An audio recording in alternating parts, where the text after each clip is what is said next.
किरण की हिम्मत और लगन ने इसकी जिंदगी में उजाले बिखेर दिए। हाथ पैरों से पैदाइशी तौर पर महरूम रहीम यार खान के इलाके चक 135 की रिहायशी 9वीं जमात की तालबा को इसकी दोस्त अपनी गोद में स्कूल लाती है। डॉन न्यूज ने किरण की आवाज आला ऐवानों तक पहुंचाई तो वजीर आला शहबाज शरीफ ने फौरी नोटिस लिया और मुस्तहिक बच्ची को 7 लाख रुपए, व्हील चेयर और दीगर मराद फराहम की। डॉक्टर बनने की ख्वाहिशमंद किरण व्हील चेयर मिलने पर बहुत खुश है। इसने खबर नशर करने पर डॉन न्यूज का शुक्रिया भी अदा किया।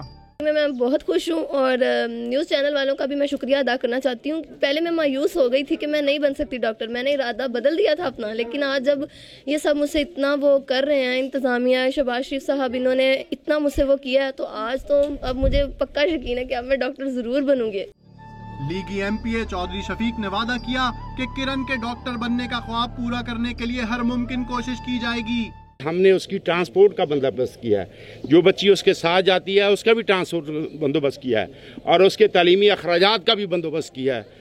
डॉन न्यूज ने चंद रोज कबल किरण की खबर नशर की थी, जिसमें किरण ने वजीर आला से तालीम के हसूल में मदद, व्हील चेयर और ट्रांसपोर्ट फराहम करने की अपील की थी।